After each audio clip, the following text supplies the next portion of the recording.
രണ്ടും ഒരേ പൊടി കൊണ്ട് ഉണ്ടാക്കിയ പുട്ടാണ് കേട്ടോ. ഒന്ന് നന്നായിട്ട് പൊടിഞ്ഞു പോയിട്ടോ. നമ്മൾ വേവിച്ചെടുത്തതിന് ശേഷം ജസ്റ്റ് ഒരു 5 മിനിറ്റ് കഴിഞ്ഞ് വേവിച്ചെടുത്ത് ഇതാ കുത്തിയെടുത്തപ്പോഴേക്ക് ഈ കോലത്തിലായിട്ടുണ്ട്.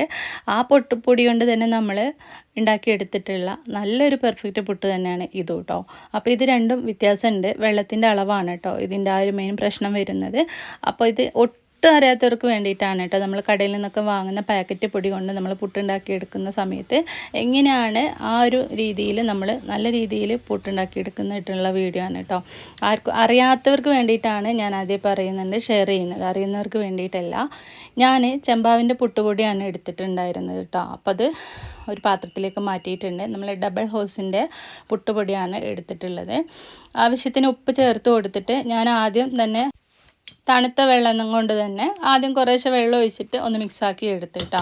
അപ്പോൾ നമ്മൾ പുട്ടുപൊടി ഇത് നന്നായിട്ട് റോസ്റ്റ് ചെയ്ത് വരുന്ന പൊടിയാണ്. സാധാരണ നമ്മൾ വീട്ടിൽ നിന്ന് അരി വറുത്ത് പൊടിച്ചുണ്ടാക്കുന്ന ആ ഒരു പുട്ടുപൊടിക്ക് ഇത്രയും വെള്ളത്തിൻ്റെ അളവ് വേണ്ടി വരില്ല. നമ്മൾ അത് പാകത്തിനായിരിക്കും വറുക്കുക. ഇത് പക്ഷേ പാക്കറ്റൊക്കെ ആക്കി വരുന്ന സമയത്ത് ഒരുപാട് മാസങ്ങളൊക്കെ വെക്കുന്നതായതുകൊണ്ട് തന്നെ നന്നായിട്ട് റോസ്റ്റ് ചെയ്തിട്ടായിരിക്കും ഇത് വരിക, നല്ല ക്രിസ്പി ആയിട്ട്. അപ്പോൾ അതുകൊണ്ട് തന്നെ വെള്ളത്തിൻ്റെ അളവ് കറക്റ്റാണ്. ഇപ്പം ഞാൻ ആദ്യം കുറച്ച് വെള്ളം എടുത്തിട്ട് നന്നായിട്ടൊന്ന് കുഴച്ചെടുത്തിട്ട് സാധാരണ പുട്ടുപൊടിക്ക് കുഴച്ചെടുക്കുന്ന പോലെ അങ്ങോട്ട് കുഴച്ചെടുത്ത് പുട്ടുണ്ടാക്കിയെടുത്താണ് കേട്ടോ. ഈ ഒരു പൊടി കാണുമ്പോൾ തന്നെ നിങ്ങൾക്കറിയാം വെള്ളത്തിൻ്റെ അളവ് കുറവാണത്. അതിങ്ങനെ നമ്മൾ കയ്യിലെടുത്തിട്ട് പിടിയാവുമ്പോൾ ഒന്നാവുന്നുണ്ട്, എന്നാൽ തന്നെ ആ ഒരു പൊടിക്ക് വെള്ളത്തിൻ്റെ അളവ് കുറവാണ്.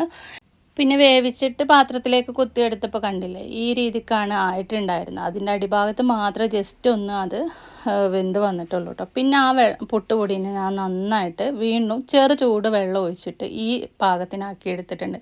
ഇപ്പോൾ നന്നായിട്ട് വെള്ളം പൊടി കുടിച്ചിട്ടുണ്ട്. ആ ഒരു പുട്ടുപൊടി കൊണ്ട് തന്നെ നമ്മൾ ഉണ്ടാക്കിയെടുത്ത പുട്ടാണ് രണ്ടാമത് ഉണ്ടാക്കിയെടുത്ത ഈ ഒരു പുട്ട് കേട്ടോ. അപ്പോൾ ഇതാണ് നമ്മൾ കറക്റ്റായിട്ട് നമുക്ക് കിട്ടിയിട്ടുണ്ടായിരുന്നത്. അപ്പോൾ ചെറിയൊരു ചൂട് വെള്ളത്തിൽ നമ്മൾ പൊടി നന്നായിട്ട് കുഴച്ചെടുക്കണം. അപ്പോൾ ഒരുപാട് നമ്മൾ വെള്ളം അങ്ങോട്ട് ഒഴിച്ച പാട് നമ്മൾ കുഴച്ചെടുത്തിട്ട് വെള്ളം ഉണ്ടല്ലോ പൊടിയിൽ നിന്നിങ്ങനെ തൊട്ട് നോക്കുമ്പോൾ അങ്ങനെയല്ല, നന്നായിട്ട് വെള്ളത്തിൻ്റെ അളവ് വേണം ഈ ഒരു പൊടിയിൽ, ഈ പാക്കറ്റ് പൊടിയിൽ കേട്ടോ. ഒട്ടും അറിയാത്തവർക്ക് വേണ്ടിയിട്ടാണ് കേട്ടോ. പാക്കറ്റ് പൊടിയൊക്കെ സ്ഥിരമായിട്ട് വാങ്ങി ഉണ്ടാക്കുന്ന ആൾക്കാരുണ്ടാവുമല്ലോ, ഇതുപോലെ ഫ്ലോപ്പായിട്ടൊക്കെ ഉള്ള ആൾക്കാരുണ്ടാവുമല്ലോ പുട്ടുണ്ടാക്കിയിട്ട്, അവർക്ക് വേണ്ടിയിട്ടാണ് ഷെയർ ചെയ്തിട്ടുള്ളത്. ഉപകാരപ്രദമായെങ്കിൽ അഭിപ്രായങ്ങൾ അറിയിക്കാനും ഇഷ്ടപ്പെട്ട ആ ചാനലൊന്ന് സബ്സ്ക്രൈബ് ചെയ്യാനും മറക്കരുത് കേട്ടോ.